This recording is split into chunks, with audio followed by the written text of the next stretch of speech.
On the hour, rugbyleague.com news. Brought to you by Thomson Reuters, the global leader for news.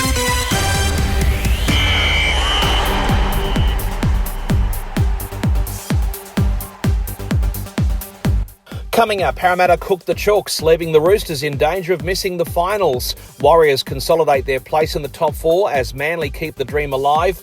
And in the UK, St Helens moved to second place in Super League with victory over Hull FC. But first up in the NRL match at CommBank Stadium, as heard live and free right here on rugbyleague.com, thanks to our mates at the Continuous Call team. Parramatta have caused a major upset, belting the Sydney Roosters 30 points to 10. At halftime, the Eels up 14-4. After Union convert Mark Nwanganita-Wase was denied what looked to be a fair try for the Chooks. In fact, the on-field decision was try, but the bunker thought otherwise. The Roosters now stuck on 28 points, inside the 8, just. On the Gold Coast, the Warriors consolidated their place in the top four, defeating the Titans 32-18. The Wars up 18-6 at the break, with two late tries to the Gold Coast, adding some respectability to the final score. And in the first of the NRL matches on Saturday, Manly beat the Dolphins 58-30 in a high-scoring affair at Brookvale. The Sea Eagles led 22-10 at half-time and finished up scoring 10 tries to 5 to mathematically stay in the hunt for a finals berth. The Eagles now on 26 points alongside the Finns, 2 points behind the Roosters. In the Queensland Cup at the North Ipswich Reserve, Sunshine Coast defeated the Jets 30 points to 12. At Bishop Park, Burleigh beat Norths 30 points to 22. Over on the Bayside, Winner Manly whacked the PNG Hunters 32-10.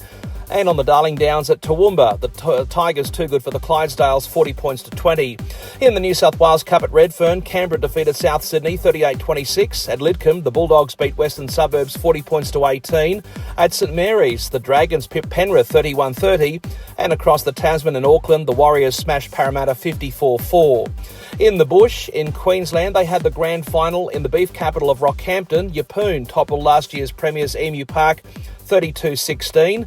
180 kilometres west of Rocky in the railway town of Bluff in the Central Highlands Grand Final, it was the Rabbitohs who reigned supreme, Bluff hammering Middlemount Panthers 38-6.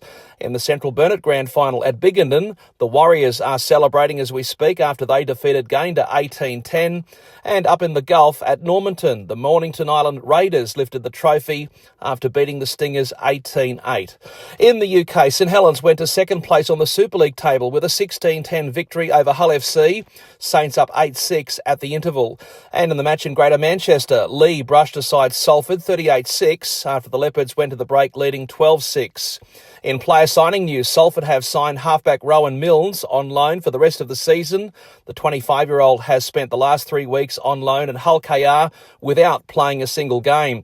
His arrival at Salford comes after the cash-strapped Red Devils lost Matty Foster and Ethan Ryan to second-tier side Oldham. In the south of France, the Catalan Dragons preparing to host Castleford will be broadcasting that game live and free from Perpignan. Kick-off is 6 p.m. UK time, that's 7 p.m. local time. That's 3 a.m. Sunday for our audience in places like Sydney and Brisbane. At the same time in the Championship, Featherston at home to Widnes. Meanwhile, there's been a big second-half performance by York Knights against Toulouse. The locals led 8-4 at half-time, but it was the Knights who got the chocolates 16 points to 8. And in the match at Sheffield, Bradford Bulls crushed the Eagles 70 points to 8. That result, by the way, elevating the Bulls to second on the table at the expense of Toulouse. I'm Jason Costigan, and that's latest in news on rugbyleague.com.